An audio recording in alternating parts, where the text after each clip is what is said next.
La fileuse de Jean-Michel Quillot. Vous qui me connaissez si bien, souffrez que je m'exerce encore un peu. Rouée, fileuse d'avenir, assise filant tout le jour, au seuil d'un avenir indécidable. Douce norme esselée, au regard bleu, d'aise parfois virant au pourpre, sans autre compagne que les dieux enfuis, pétrie de solitude véhémente, à ces heures magnétiques métal en fusion, conducteur de bonheur. Quand femme orfèvre, accomplie, elle plie à sa volonté de faire, maîtresse des causes et des effets. Troublée, dansant sur le fil ténu du silence, voici que, vibrante à son tour, elle résonne dans la résonance des fils entrecroisés, fils d'or et d'argent, de lin ou de soie, selon son humeur. Tous dansent sous ses doigts efficients.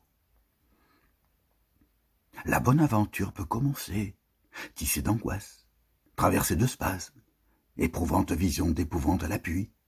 Tout cela a traversé les yeux grands ouverts, avec pour seule compagne la ferme intention de sauvegarder la parole, d'en préserver la tendresse native, d'en sauver l'inné sens commun, avant toute désignation et toute assertion, et ainsi d'en préparer le renouveau.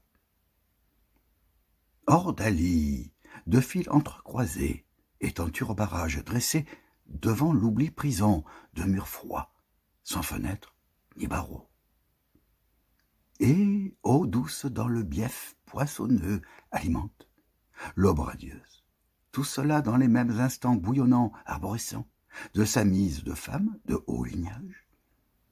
Heureuse naissance dont elle s'emploie à faire proliférer les chances de renouveau chez toutes celles et tous ceux qui l'abordent avec le sourire. Elle brode et brode encore de ces fils éparpillés dans le texte originel remis sur l'ouvrage. Ainsi, de longtemps déborde le strict cadre institué par le texte d'origine, dont elle s'ingénie à ressentir les tenants et les aboutissants, si ténus, si diaphanes, ou si spectraux soient-ils, lesquels, savamment entrelacés, en ont d'autant plus maille à partir avec une culture entrée en résonance avec elle-même.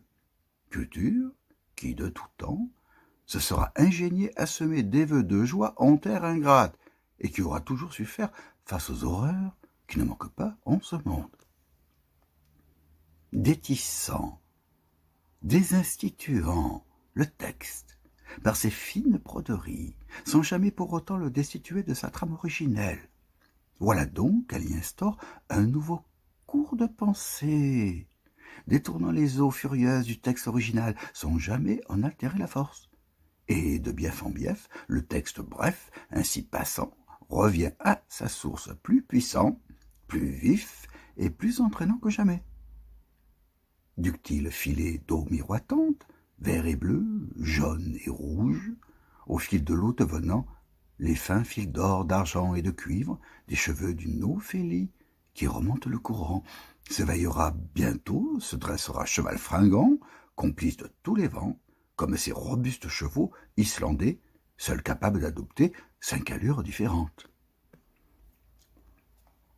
Il faut écrire par-delà les peines, et la peine qu'il en coûte.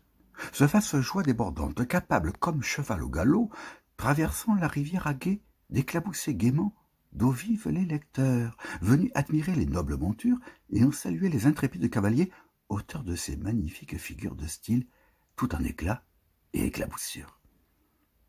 Nous ne sommes pas assez de deux pour mener cette besogne à son terme sans terme.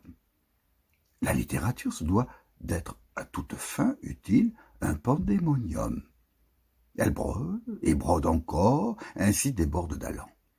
On dirait une jeune mariée si mature et si fine d'esprit qu'elle ne craint en rien pour l'avenir du Dieu qui se dérobe toujours à ses révélations, l'avenir étant à soi-même l'éternelle absence, lequel, constamment mordant sans jamais s'y présenter, d'instant en instant instaure la présence renouvelée du présent.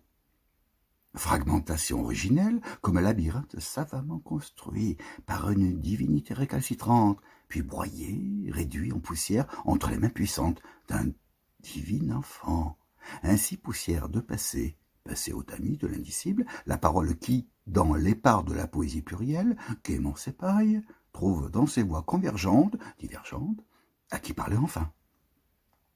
Sphinge et labyrinthe, tour de Babel et langue de feu clignotent dans les lointains, à l'horizon s'éloignant. Tout le temps est à reconstruire. Matériaux de construction à foison n'attendent que les joyeux travailleurs, ces heureux voyageurs dans l'indicible ferveur. Jubilation à tous les étages, fête sans fin, Saturnale en l'honneur du sol Invictus, les mots y deviennent les maîtres incontestés de phrases devenues toutes douces et dociles comme des brebis égarées. Seuil en deuil jamais, fertile bien plus tôt, comme jardin en terrasse, en terre sévenole, et source vive à vivre, dans l'allant de mots fugués à l'ombre des oliviers. Justesse du ton, voix grave ou flûtée, c'est selon.